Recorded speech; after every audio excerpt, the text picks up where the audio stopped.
Puji nama Tuhan. Shalom, selamat pagi jemaat Tuhan. Puji Tuhan, walau kita tidak dapat bertemu secara langsung, tapi saya percaya kasih Tuhan tetap ada dalam hati kita. Mari kita sama-sama bersatu hati. Kita mau memuji nama Tuhan, kita mau mengagungkan namanya.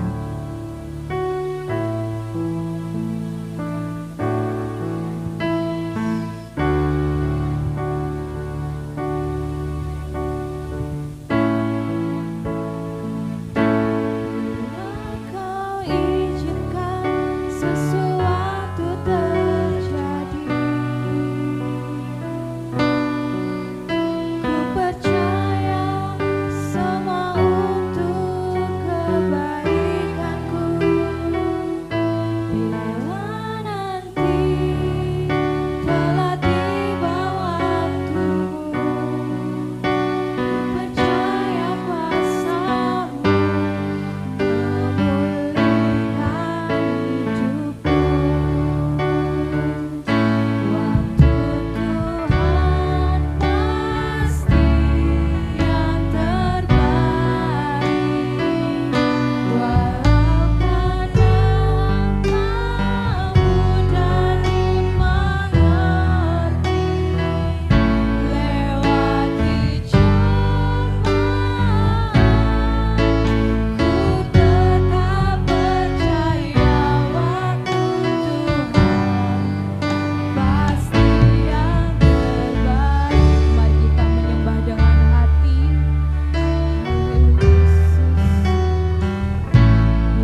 benar Tuhan, seperti pujian ini, biar kami hanya terus berharap pada Tuhan, karena kami percaya rencana dan waktu Tuhan yang terbaik bagi kami.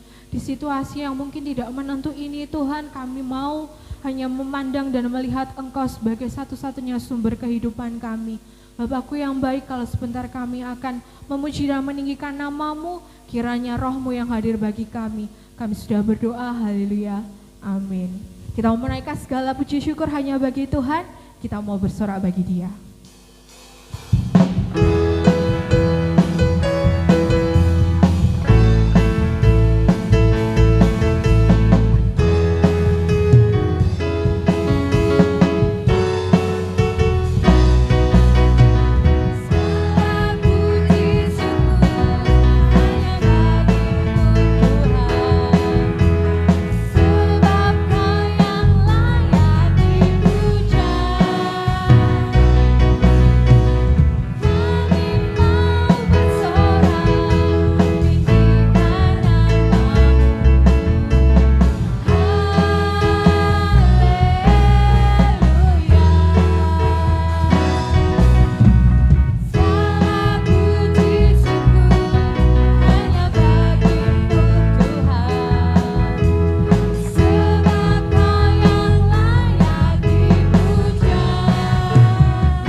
Saatnya kita mendengarkan sebagian dari firman Tuhan.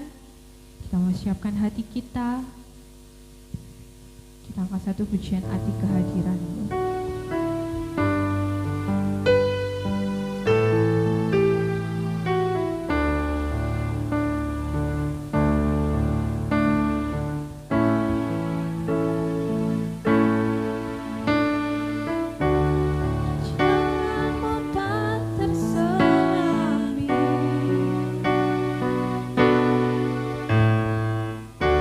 Oleh setiap hati kami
Kami siap menerima berkat-Mu Tuhan, dalam satu nama Tuhan Yesus Kristus. Haleluya.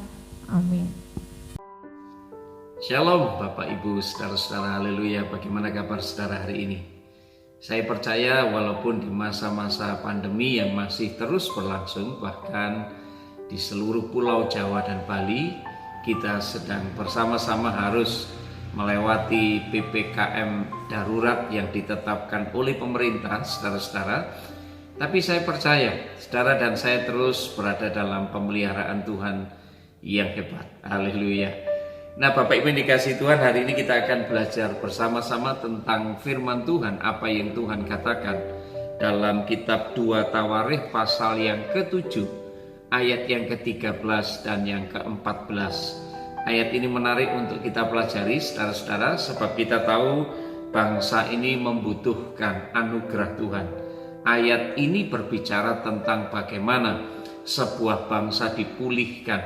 Ayat ini juga berbicara tentang bagaimana seharusnya saudara dan saya sebagai umat Tuhan harus berbakti kepada Tuhan. Nah, Bapak Ibu, mari kita akan perhatikan, karena ada beberapa pandangan bahwa seseorang tidak perlu untuk datang dan merendahkan diri dan bertobat dan mencari wajah Tuhan, mengakui kesalahan hanya karena dia tidak merasa melakukan kejahatan moral. Mari kita baca 2 Tawarikh pasal yang ke-7 ayat yang ke-13. Bila mana aku menutup langit sehingga tidak ada hujan, bila mana aku menyuruh belalang memakan habis hasil bumi, dan bila mana aku melepaskan penyakit sampar di antara umatku, dan umatku yang atasnya namaku disebut merendahkan diri, berdoa dan mencari wajahku, lalu berbalik dari jalan-jalannya yang jahat, maka aku akan mendengar dari surga dan mengampuni dosa mereka, serta memulihkan negeri mereka. Saya tertarik dengan satu kalimat di sini, saudara-saudara, mengenai jalan-jalannya yang jahat. Itu sebabnya dari awal tadi saya menyampaikan tentang pandangan seseorang yang mengatakan, saya tidak berbuat jahat, saya tidak bertindak abnormal, saya tidak bertindak melanggar norma-norma di masyarakat, saya tidak melakukan tindakan kriminal. Maka mengapa saya harus datang dan merendahkan diri, berdoa, bertobat, mengakui kesalahan? Apa sebenarnya yang dimaksud dengan jalan-jalan yang jahat, saudara-saudara?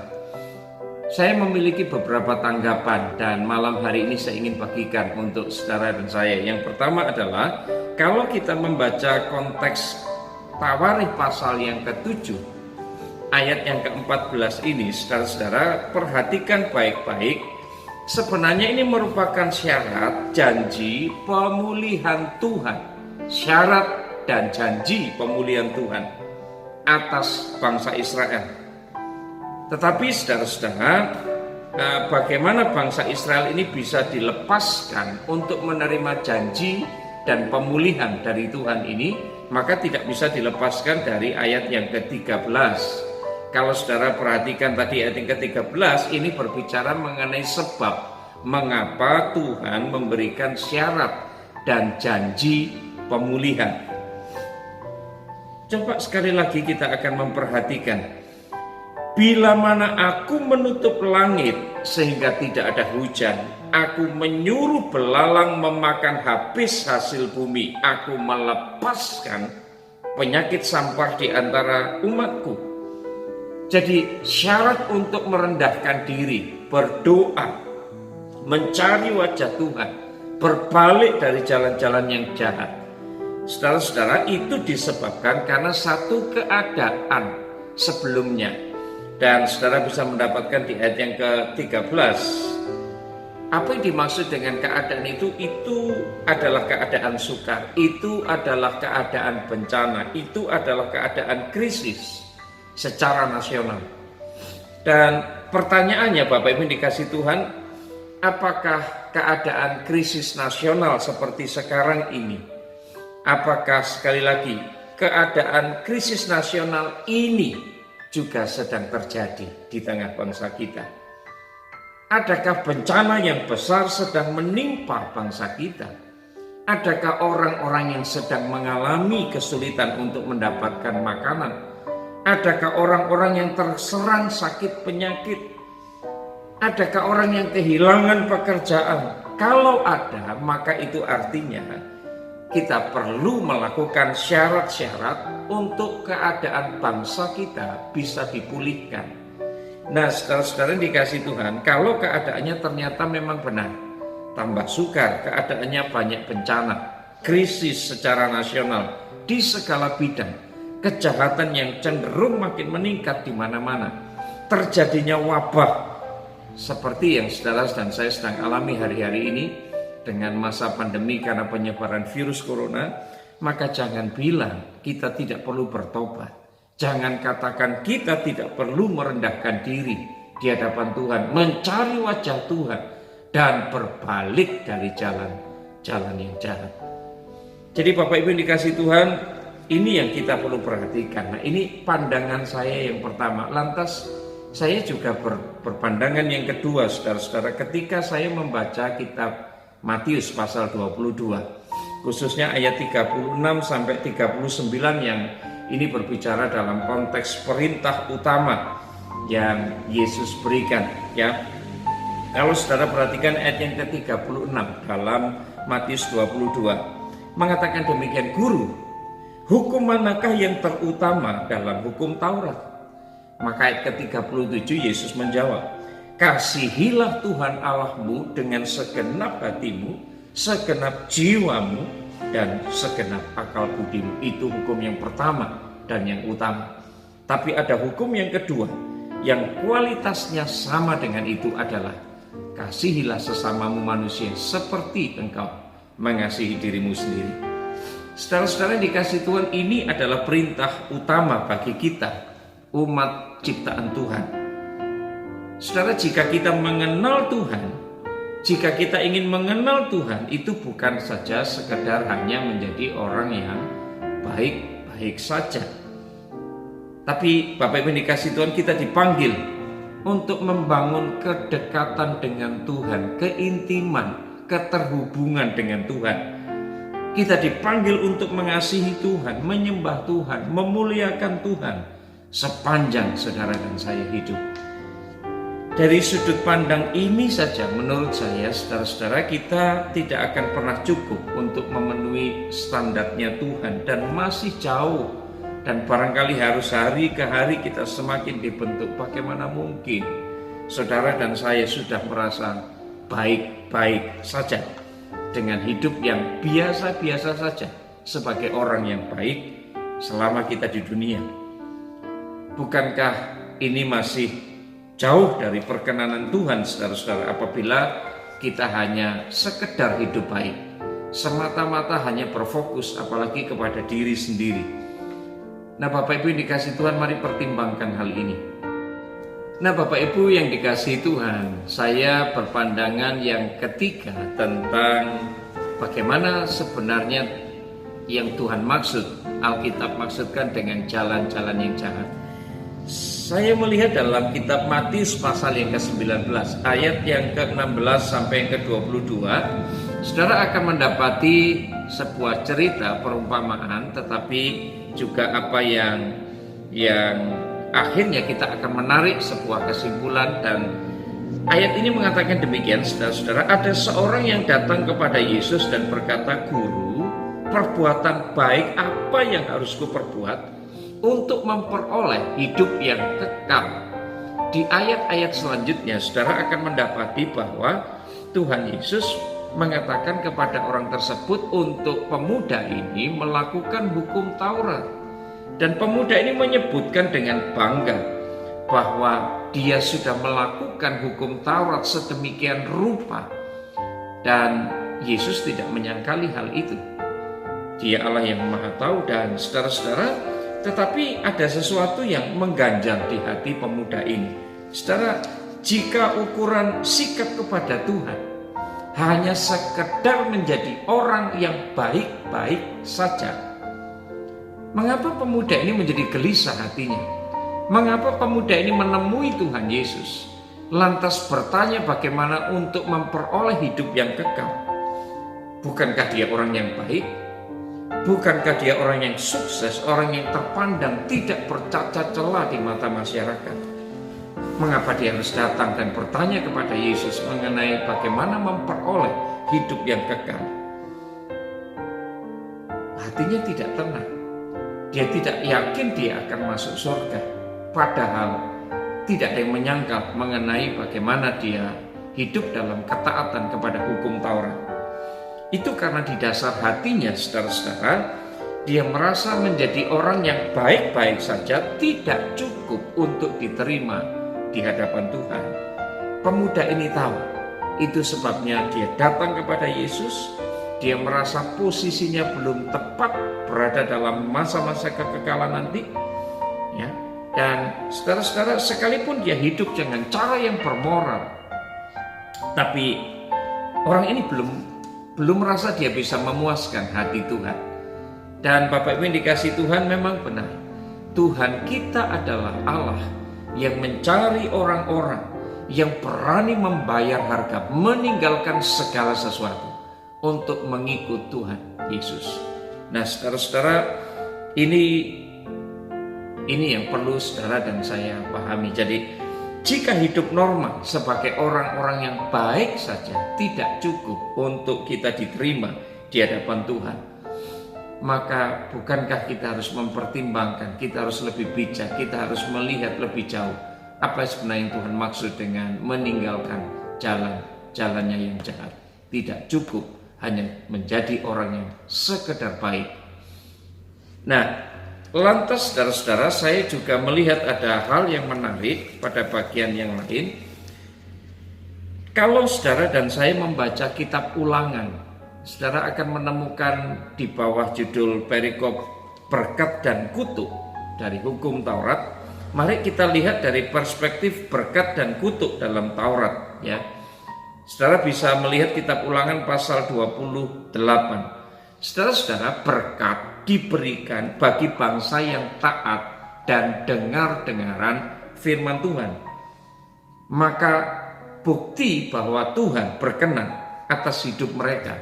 Berkat dicurahkan kepada bangsa Israel berupa kelimpahan, berupa keadaan yang baik, berupa kemenangan, berupa kehormatan di antara bangsa-bangsa. Bangsa ini akan terus naik, bangsa ini tidak akan mengalami penurunan. Tetapi sebaliknya, kutuk itu berbicara mengenai kejatuhan karena ketidaktaatan bangsa ini untuk mendengar suara Tuhan.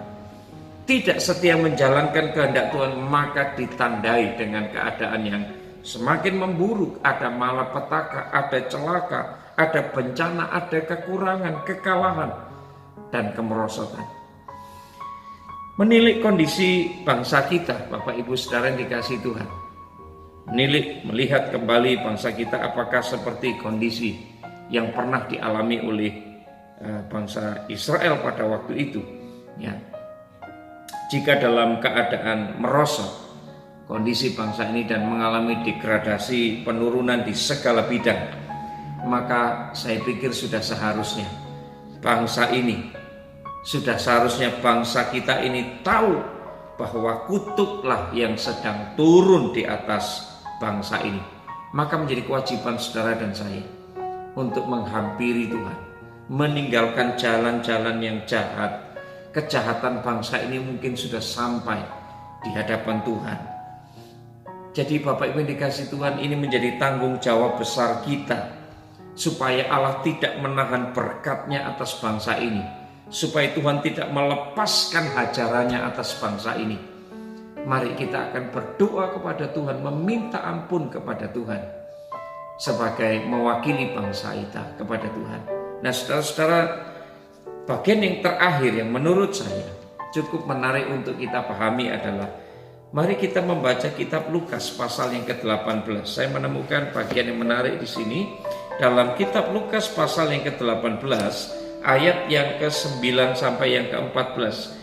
Cukup panjang, tetapi boleh saya bacakan untuk saudara.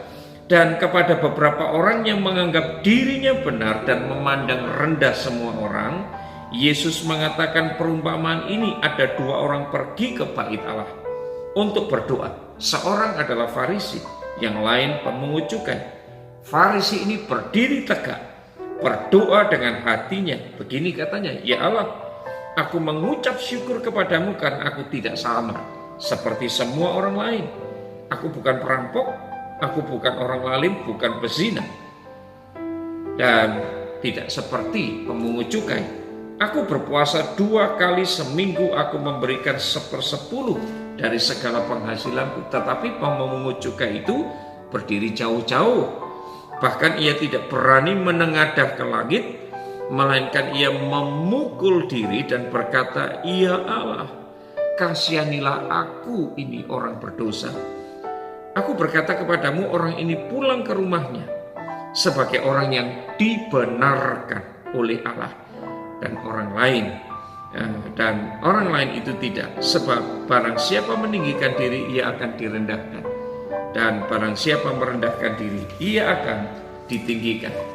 Jadi Bapak Ibu Saudara yang dikasihi Tuhan, menarik untuk kita melihat dari sudut pandang perumpamaan Tuhan Yesus ini tentang orang Farisi dan pemungut cukai yang berdoa di bait Allah. Perumpamaan tersebut diberikan Tuhan Yesus untuk menyindir orang-orang yang merasa dirinya benar, orang yang suka merendahkan orang lain. Orang Farisi ini membanggakan semua perbuatan baiknya, tapi sikap yang berbeda ditunjukkan oleh pemungut cukai. Dia memukul dirinya, dia memohon ampun kepada Tuhan atas semua dosa-dosanya, dan jelas sekali Tuhan kita Yesus Kristus mengatakan yang benar di hadapan Allah adalah pemungut cukai ini dan bukan orang Farisi ini. Nah, saudara-saudara, maksud dari perumpamaan ini sebenarnya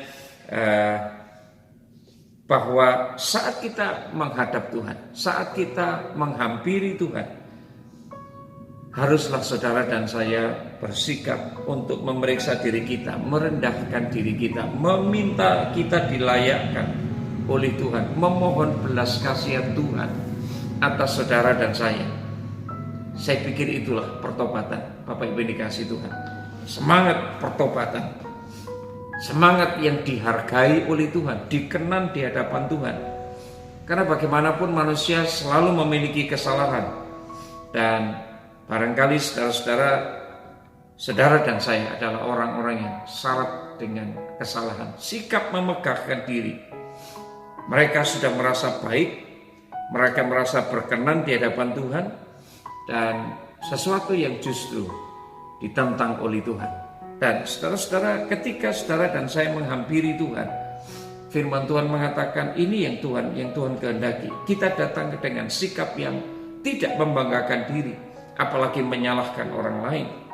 Ya, kita datang dengan kerendahan hati di hadapan Tuhan. Kesombongan jelas tidak akan diterima oleh Tuhan. Dari semua poin-poin yang saya sampaikan di atas, mari sudah saatnya semestinya kita tidak perlu berkilah dan menilai diri kita sendiri menurut ukuran diri sendiri, dan kemudian kita membela diri, mengatakan kita tidak memiliki dosa, kita tidak memiliki masalah dalam hidup kita sehingga kita harus merasa bertobat di hadapan Tuhan. Saudara-saudara, sebab saya yakin sikap yang demikian justru akan menimbulkan murka Tuhan. Itu sebabnya Bapak Ibu dikasih Tuhan, mari kita akan mulai memeriksa diri kita dalam semangat pertobatan kita. Kita memberikan diri kita untuk ditegur, dikoreksi oleh Tuhan, berbalik dari jalan-jalan kita yang jahat. Saya percaya saudara-saudara, ini waktu dan saat yang tepat. Di tengah masa pandemi seperti sekarang ini, ada tanggung jawab besar. Pemerintah Republik Indonesia telah berupaya untuk menolong bangsa dan negara kita ini keluar dari berbagai macam kesulitan yang disebabkan oleh penyebaran virus corona. Masa pandemi ini kita tidak pernah tahu sampai kapan akan terjadi, tapi pemerintah kita sudah berusaha melakukan bagiannya, dan ini saat dan waktunya gereja Tuhan untuk bangkit dari semua keterpurukan.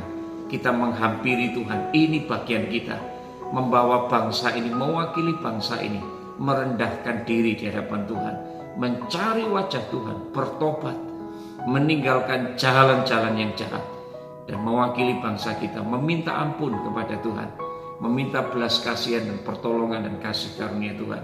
Firman Tuhan menegaskan kepada semua saudara dan saya, kita kembali kepada kitab 2 Tawarikh pasal yang ke-7 ayat yang ke-14. Firman Allah mengatakan, saudara-saudara, bahwa Tuhan akan mengampuni dosa-dosa kita. Tuhan akan memulihkan bangsa kita.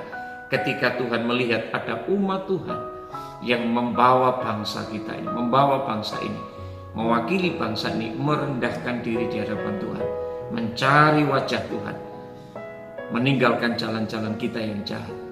Mari menjadi umat Tuhan yang semakin merendahkan diri di hadapan Tuhan. Karena kita tahu kita memiliki begitu banyak keterbatasan. Bangsa ini juga bangsa yang sedang menghadapi pergumulan yang berat. Ini saat dan waktunya, saudara. Mari kita ambil bagian kita. Kiranya Tuhan menolong saudara dan saya. Mari kita akan berdoa. Bapa kami yang di sorga, hari ini kami merendahkan diri di hadapan-Mu. Kami menyadari betapa kami rentan terhadap dosa, betapa kami lemah dan tidak memiliki kekuatan ketika harus berhadapan dengan dosa, kecuali kami terhubung dengan Tuhan, merendahkan diri di hadapan Tuhan, meminta pengampunan dan anugerah Tuhan atas hidup kami.